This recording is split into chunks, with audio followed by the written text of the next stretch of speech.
నమస్తే. ఎన్నో ఆధ్యాత్మిక విషయాలు మెగా9 భక్తి ద్వారా మనం మాట్లాడుకుంటూ ఉన్నాం. మనందరికీ సుపరిచితులే. న్యూమరాలజీకి సంబంధించి కొన్ని వీడియోస్ ఆల్రెడీ చేసున్నాం గురువుగారితో. గురువుగారు మనందరికీ సుపరిచితులే. ప్రముఖ ఆధ్యాత్మిక అలాగే ఎనర్జీ వాస్తుకు సంబంధించి ఎన్నో విషయాలు మున్ముందు మనం చర్చించబోతున్నాం.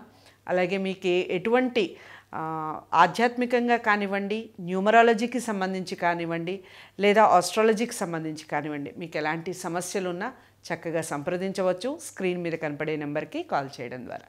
సో ఈరోజు మరిన్ని పేర్లకి సంబంధించి విషయాలు తెలుసుకోబోతున్నాం. జయశంకర్ సిస్లా గారు నాతో పాటు ఉన్నారు. ప్రతి వీడియోని మొదటి నుంచి చివరి వరకు చూడండి. మీకు ఎలాంటి డౌట్స్ ఉన్నా లేదా ఈ వీడియో ద్వారా కన్నా ఇంకా మేము విపులంగా కనుక్కుంటే బాగుంటుంది, కలిస్తే బాగుంటుంది అనే ఉద్దేశం ఉన్నా మాకు కామెంట్ బాక్స్లో తెలియచేసినా మీకు సంబంధించిన వివరాలు గురువుగారికి చెప్పడం జరుగుతుంది.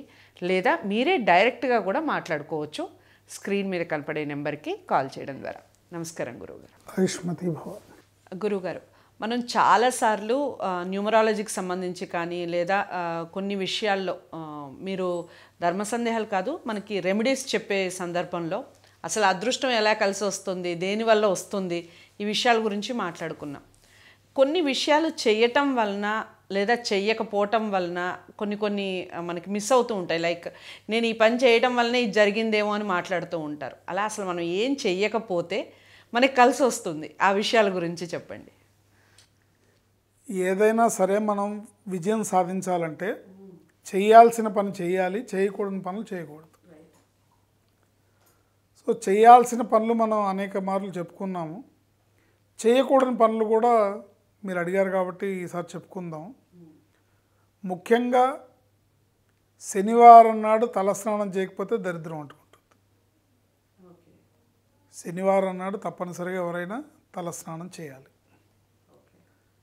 ఇది చూసుకోండి. ప్రతిరోజు చేసే అలవాటు ఉన్నవాళ్ళు ఉంటారు. ఇప్పుడు నా బోటి వాడు ఉన్నాడు, నేను రోజు తలస్నానం చేస్తాను. స్నానం అంటే తలస్నానం నుంచి చేసేదే స్నానం తప్ప. కానీ ఈ రోజులు ఎట్లా అలవాటు అయిపోయిందంటే ఓన్లీ ముఖ స్నానమే చేసేసి వారంలో ఒక రోజు 2 రోజులు తలతో స్నానం చేస్తుంటారు.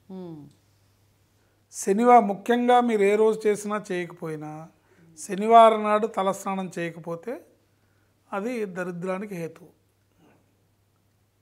2, మీ ఇంటి ఆవరణలో ఇనప వస్తువులు, పనికిరాని వస్తువులు, పగిలిపోయిన వస్తువులు, ఇప్పుడు పనికి రావట్లేదు కానీ ఎప్పటికైనా ఉపయోగపడుతామని మూలబెట్టేసే వస్తువులు, ఇవి ఎక్కువగా ఉంటే ఆర్థిక సమస్యలకు దారితీస్తుంది. ఓకే, చూసుకోండి. వేస్ట్ సామాన్లు ఉంటే డిస్పోజ్ చేసేయండి. కనీసం ఒక 3 నెలలకు ఒకసారన్నా మన ఇల్లు శుభ్రం చేసే కార్యక్రమం పెట్టుకొని పనికిరాని వస్తువులు తీసి పడేయాలి.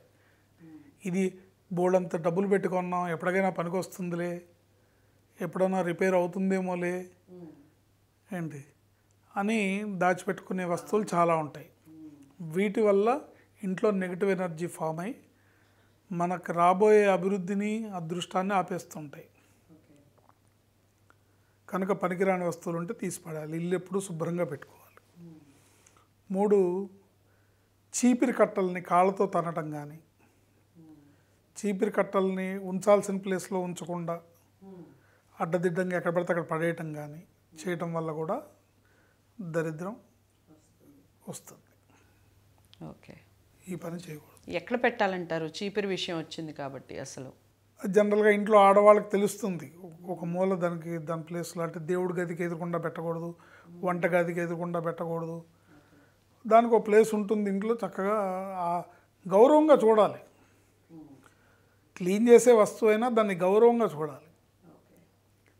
అంటే నిర్లక్ష్యంగా పడేయటము, కాళ్ళతో తొక్కడము, కాళ్ళతో తన్నడము మంచిది కాదు. ఇది నేను చెప్పే పాయింట్. ఎక్కడ పెట్టాలనేది గృహిణులందరికీ తెలుసు. తర్వాత గోల్డ్ వెంట్రుకలు, గోల్డ్ కత్తిరించేసి ఇంట్లో ఎక్కడ పడితే అక్కడ పడేయటం, వెంట్రుకలు జుట్టు దూకొనింతంత ఉండలు జుట్టు ఎక్కడ పడితే అక్కడ పడేయటం, ఇంటి 2 ఎక్కడ చూసినా వెంట్రుకలు కనపడడం కూడా మన దరిద్ర దేవతను ఆహ్వానించినట్టు. ఓకే. క్లీన్గా ఉండాలి. ఇది ఉన్నప్పుడే సాధ్యపడుతుంది. తర్వాత మన పెద్దలు చెప్పినట్టుగా మలమూత్ర విసర్జన చేసిన తర్వాత తప్పనిసరిగా కాళ్ళు కడుక్కొని ఇంట్లోకి రావాలి. మలమూత్ర విసర్జన చేసి అట్లాగే రావటం అనేది ఇంట్లో కుదరదు. బయట కుదరకపోతే అది వేరే విషయం, కానీ ఇంట్లో ఉన్నప్పుడు మటుకు ఖచ్చితంగా కాళ్ళు కడుక్కొని బాత్రూమ్ నుంచి బయటికి రావాలి. తర్వాత తడి బట్టలు కానీ, ఒళ్ళు తుడుచుకునే టవల్స్ కానీ తలుపుల మీద, మంచాల మీద ఎక్కడ పడితే అక్కడ వేయటం మంచిది కాదు. దీనివల్ల కూడా bad luck, negative energy form అవుతుంది. చాలామంది తలుపుల మీద తువ్వాళ్ళు ఆరేస్తుంటారు. ఇది చాలా పెద్ద బ్యాడ్ హ్యాబిట్ అన్నమాట. ఒక స్టాండ్ పెట్టుకోవాలి, ఆ స్టాండ్ మీద ఆరేయాలి.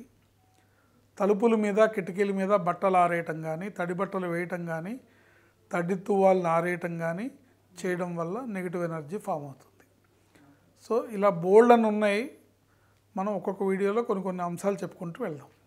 ఇలా చేయకుండా ప్రతి ఇంటిని చక్కగా లక్ష్మీదేవికి ఆహ్వానం పలుకుతూ క్లీన్లీనెస్తో బాగుంటే ఏ ఇంటికైనా లక్ష్మీదేవి వస్తుంది. రైట్.